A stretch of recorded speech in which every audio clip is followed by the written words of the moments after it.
Hey guys, it's Mr. Q. What's up?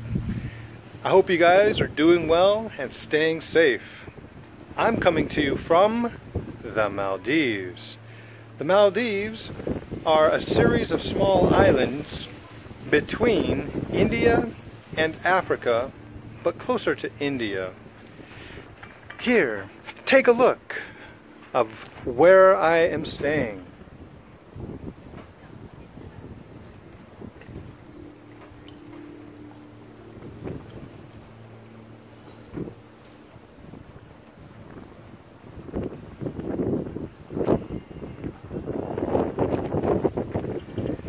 As you can see, there's water everywhere. It's very sunny. It's very beautiful here. I hope that where you're staying is at least as nice as where I'm staying. Today we're going to be talking about the typical American high school experience. So, you may be asking yourself, I wonder if I could go to America and study there. I think that it would be a very different experience to go there than the experience you've had in China. And maybe one of the biggest things that would be a difference for you is the fact that there are not very many boarding schools in America. There are a few. But the majority, most of high school students only go to the school each day. They do not stay at the school every day. So this is going to be a very big difference, that you will have to commute back and forth to the school before school and after school. Now, you might be saying to yourself, oh no, but if it's like China and I have to be at school at 7 a.m. and I can't leave until 10 p.m., that's going to be so late. But in America, the class schedule is very different than it is in China. Most high schools have class between 8 a.m. to 4 p.m. and they get 30 minutes for lunch. So they don't have to stay at the school for as long as you guys have to stay at your school. And so maybe that might be interesting to you, to be able to have some flexibility on what you do after school hours.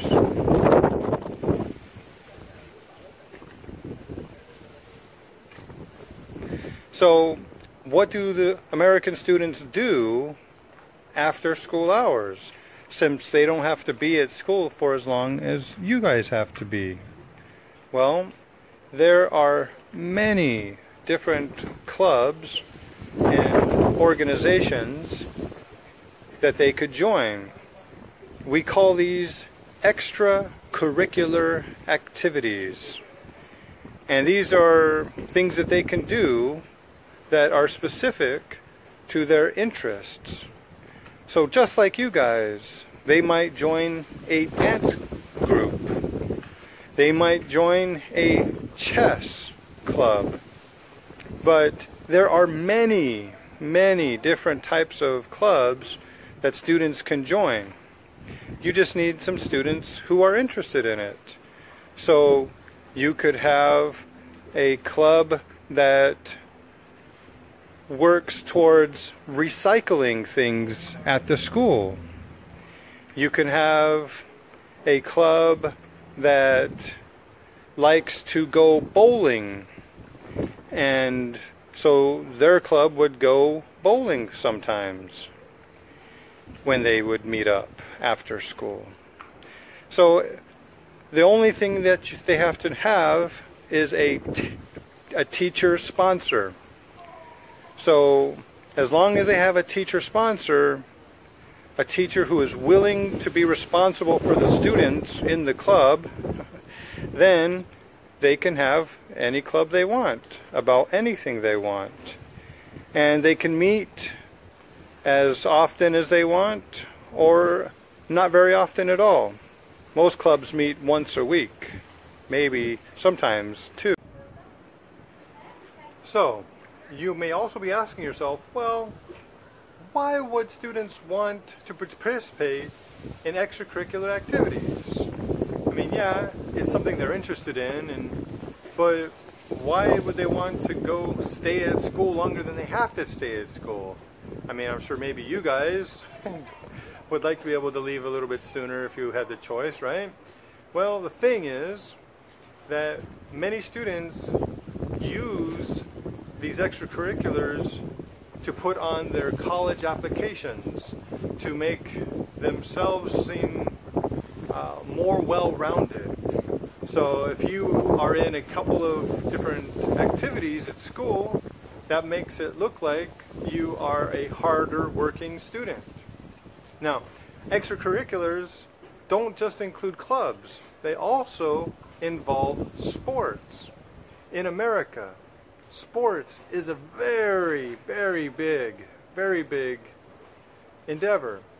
Many students like to participate in sports. Sports is another good thing to have on your college application to show that you have dedication, that you have drive and motivation to work hard and to accomplish goals. Not just academic goals, but life goals. These are important to colleges in America, that you show them that you stand apart from other people, not just because you have good grades, but because you have other skills and you have other things that make you more interesting to have at their school. Now, what's interesting about going to school in America is that we have a school calendar. So at the beginning of the school year, students, teachers, parents, everybody knows exactly what the schedule is going to be for the coming year. They know exactly when Thanksgiving holiday is. They know when Christmas holiday is. And many times they even know when sporting events, like the big sporting events, are going to be. So these calendars are very involved. They have a lot of information on them that is very useful for people to plan their whole school year in advance. Not just what's going to happen next week or next month, but what's going to happen over the course of the whole school year. Another interesting thing that you guys, I'm sure, will be interested in are the graduation requirements. In America, we have some slightly different things that are needed to be able to graduate from high school. Like, I know in China it's very important that you take calculus and chemistry and your native languages. But in America, there's a lot more flexibility because we have a big variety of students. And so not everybody has to take calculus and not everybody takes chemistry. Yes, they do need to take several years of math and several years of English, and they should take a foreign language, but they also get to take electives. They get to choose what side classes that they get to take. What classes do they want to take on the side that are extra classes? Like, do they want to take choir? Do they want to take band? Do they want to take PE? Well, actually, they have to take PE. But in America, PE isn't optional. When you go to PE class, everybody is being physically active. Whereas I know some of you maybe aren't as active during PE class as you know you should be. So there are a lot of different graduation requirements that are different in America than what they are in China. So that'll be a big change for expectations as well. Another big change is in China you guys have the Gaokao, and it's very important to do well on the Gaokao. And yes, you graduate also a placement for college. It's an indicator for where you can go to college. But in America, the test that we have to take there is really just so you graduate. Yes, the very, very best can sometimes use that score to help them get a scholarship or something. But for the most part, most students, it doesn't really matter what grade they get as long as they pass. So it's a very big difference there. Do you just have to pass the test? Yes. Do you have to do super great on the test? It's not that important to do super great on it. Of course, students want to do as good as they can, but they aren't super stressed out about making sure that they do the best that they can. They just do the best they can and hope for the best. Now, another interesting thing that you guys will notice if you were to go to school in America is that the classrooms belong to the teachers. The classrooms do not belong to the students.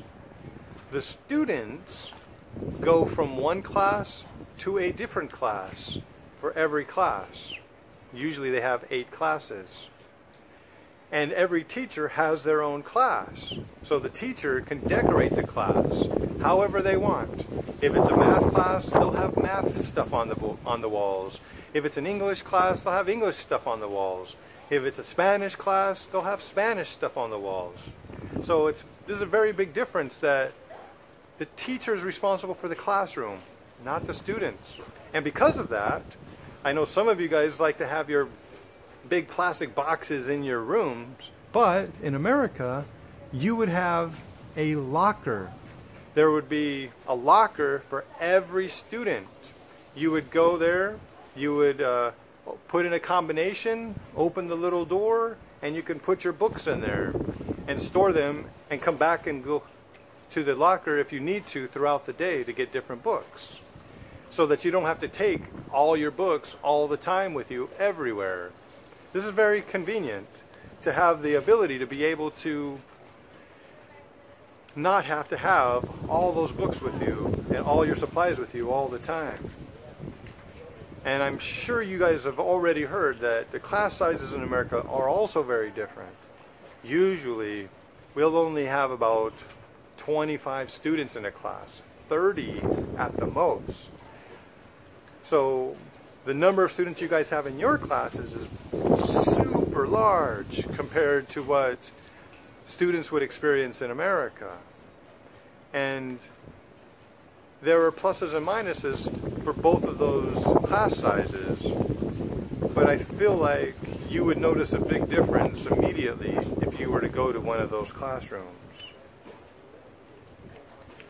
And finally, there is something that the students get to do a couple times a year just for fun. The students get to have dances at the school. Sometimes, if it's a rich school, they'll pay to have the dance somewhere else, more fancy. But most schools have them in their gymnasium where they play basketball. They'll decorate it, and the students will go there. They will play loud music. They'll get to dance however they want and hang out with their friends. And they get to do this a couple times a year. During the springtime, they will have one, and in the winter, this is the big one. They call it prom. And at prom, oftentimes, to both of these types of dances, you get to take a special person with you, like a boyfriend or a girlfriend. Yes. In America, it's okay to have a boyfriend or girlfriend, but it's not okay to do stuff with the boyfriend and girlfriend during the school day. You can just be friends with them, but you get to go with them to these dances though, so that makes it a little bit more fun and more interesting. So I have enjoyed my time here today talking with you about a typical high school experience in America. We've talked about what you would expect in regards to whether or not you would stay at the school or not. We've talked about the scheduling, the graduation requirements, talked about extracurricular activities and sports like baseball and basketball and football. We've talked about the testing that's a little bit different, and we've talked about how the classrooms are organized based on the teacher and not on the students. And we talked about how much smaller the classes tend to be in America, and that there's some special occasions like prom where you get to go have a good time with your friends at the school. I hope you guys have enjoyed this lesson, and I look forward to talking with you again with my next lesson. So I hope you guys continue to stay safe and study hard, and I'll talk to you soon. Bye-bye.